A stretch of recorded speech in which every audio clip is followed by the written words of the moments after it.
So after way too long of a period, I finally got around to reading Berserk, Volume 1 of this deluxe edition, which I believe encompasses the first 7 chapters. It covers um, the beginning, and then it goes into, I believe, the beginning of the Golden Age. So I have read a good chunk of the beginning chapter of Berserk. I haven't gotten to the Golden Age, really gotten into the Golden Age yet, but I got through this. What is it called? The Black Swordsman, the brand. Yeah. I believe this encompasses the first 3 volumes. I should say. I'm not familiar with manga, so I'm not really sure everything how this exactly is how this exactly works and what makes this edition so deluxe. I believe it just has a bunch of content. It's big as shit, and it's a joy to look at. That's the main compliment I want to give this series from the get-go is that like I really like the artwork, and if nothing else I think I will continue to read the series even if I grow to dislike the characters and story just for the artwork, just to see like the weird stuff that happens and just see what crazy shit and environments they can come up with. Because I'm already kind of intrigued by some of the setup here. Maybe not quite in the execution. Maybe I'll be getting into that shortly, but I'm very optimistic about what's to come. And that's the main thing I want to address when talking about this and talking what I think of the manga because unlike most people who seem to absolutely like love this manga, consider it like one of the top 10, one of the best things ever, right? I've heard people describe this as one of the best stories ever told and like the best artwork out there, like incredible characters, story, action, drama, emotional moments. I've heard it a lot, right? And that's the main reason I decided to get into it. And for a long time, like several years, in fact. And I've only just now gotten around to it. And I don't agree going by what I've experienced, I don't think this is the best thing ever by any stretch of the imagination, but I also don't dislike it. In fact, I'm positively relatively entertained. Like again, it doesn't need to be the best thing ever for me to like and enjoy it, right? Like I am just appreciating it for what it is, reading it, seeing the story unfold, and seeing the occasional really cool drawing. That's really all I took away from this is that like yeah, it was perfectly enjoyable. I liked reading it.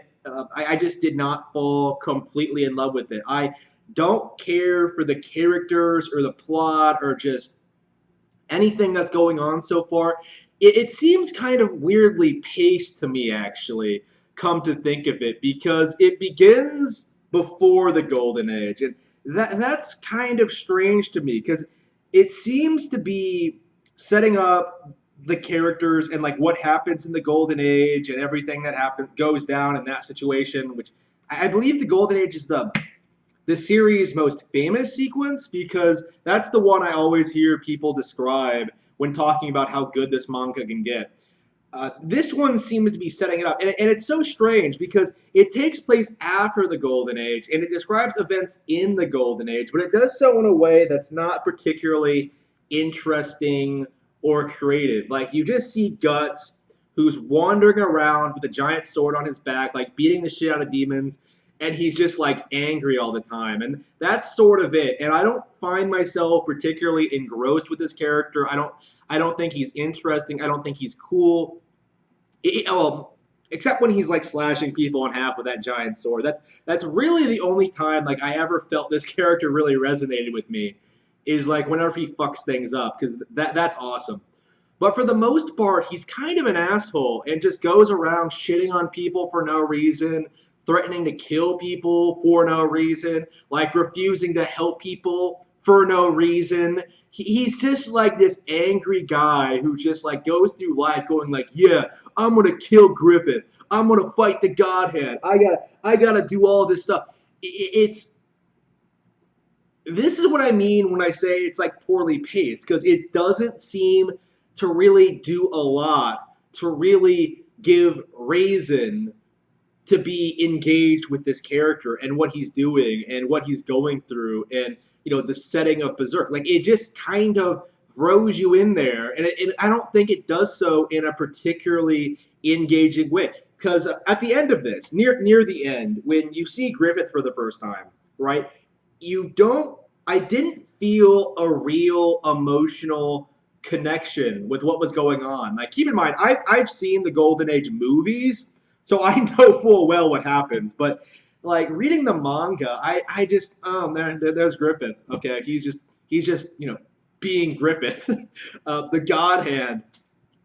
You're seeing you see all this stuff, right? And a lot of it does not work. Like, I just genuinely think that I don't. It doesn't mesh together very well. It feels. I'm wondering what even was the logic in starting the story off with like Guts fighting demons, and then having like a flashback sequence to the Golden Age to like explain how we got here. Like, why not just start with the Golden Age? Like, before I read this, I was really curious as to why most adaptions, the Golden Age adaptation, I should say, skipped the Golden Age entirely and just skipped this sequence entirely and went straight to the Golden Age. I was really wondering why, and now I know full well why that happened, because like this sequence adds nothing to the narrative. Like, that's my impression on this. Like, you can cut this out and you don't really lose much. You get Guts fighting some guys, and that's really about it. I don't think the characterization stuck. I don't think any of the characters introduced are all that important. I don't even think that like Guts's motivations remain consistent throughout this, because I'm told he changes considerably like as the volumes progress and like his personality becomes more defined. Like, what is the point of these opening chapters? I don't find the villain relatable. They try to make him sympathetic, and yeah, his reasoning for being evil is like the most out of nowhere bullshit I've ever seen in my life. Like, ooh, he was out crusading and killing heretics, and ooh, his wife was a heretic. Where, some. It just did not feel very well paced. Like, and that goes back into what I mean by that. What do I mean by that exactly? What about this didn't work? Well, it didn't. It felt either too straightforward or too basic, or it went full on edge mode and like out of nowhere, like uh, uh, out of nowhere, like, ooh, your mother was torn apart by demons, or it just Guts wandering around. Like, it just, the darker moments don't really work because they don't really have any emotional weight to them. Like, I don't feel a connection to any of this stuff. Like, I said this back in the Golden Age movie review too, actually, is that like I felt like the darker moments were created specifically to be dark, as opposed to being like a natural progression of the story arc of the characters. Like, it's try hard and edgy for the sake of being try hard and edgy. And this edition actually does include first the first chapter of the Golden Age arc, and this is a really good example of what I mean. In that Guts was born from the body of a corpse that's hanging from a tree, and then he's found and brought to this mercenary band where brought into this mercenary band where his adopted mother dies of the plague, and he's forced by his abusive mercenary father to go out, train with a sword, become stronger, and then join them on the battlefield, and then get raped by other band members. What? What? None of that makes any sense to me. Like, none of that. For one thing, mercenary, right. Who sends a kid out into the battlefield? Like, why don't you have the kid like standing in the back, making meals or like taking care of the camp or doing like basic tasks that like would be a waste of time for the adult to do. Like, why send him out on the battlefield, especially if you're going to pimp him out to other pimp members later? Like, what sense does that make? It's try hard and edgy for the sake of being try hard and edgy. And there's a sequence here, right, where this is what I mean when I say it's poorly paced too. There's a sequence here where like it's establishing that like this guy Gambino, Guts' adoptive father, is like a major asshole, right? Guts is fighting with the sword and he like hits him, and then like Gambino freaks out and like beats the shit out of him or whatever, right? And then Gambino comes by later and is like, "Yeah, here's some medicine." Like, and Guts is like, "Oh, that was really nice of him." Like, the only reason that sequence exists is to like make you think there might be more to Gambino. Like, he might be a nice guy before like he goes immediately off the rails and immediately pimps Guts out to this guy. It's just what? Like, I'm not a fan of how like Berserk handles rape in general. Like, I made fun of like the movies because of how like the only reason Casca existed was to get raped. Like, I addressed that. I thought it was like a poor way to implement her character into like the narrative, and it just unnecessary drama. Like, she wasn't competent. I don't. Maybe it's better in the manga, but like in the movies, I wasn't impressed with her. Like, she's just part of a love. She exists to create a love non-existent love triangle. Just I just hate Casca in the movies. This it's this kind of thing, right? It's this kind of thing that makes me wary going forward. Like, what exactly? How much more of this kind of thing is going to be in this series? Like, it's going to try. Is it going to continue trying to be like this try hard and this edgy? Because I just I don't know. Like, I think it's something I'm going to be making fun of, like going forward, because I just like whenever I see this stuff, like I don't feel like bad for Guts or think he's like Guts had a hard life. I just laugh at it because like it's trying so hard to get some kind of emotional reaction out of you, but like if you think about it at all, like none of it makes any sense. Like, none of it. And it's a shame too because there are some things that like I think kind of work. Again, let's see what's a good example. I'm flipping through here. Like the artwork is cool. Like look at this random shot I just pulled up of Griffith. Isn't that awesome? Um, Very intimidating, very cool. Like, again, that goes into like what I was saying about this. What I enjoyed about it as a whole is that like I like the artwork, but it's just.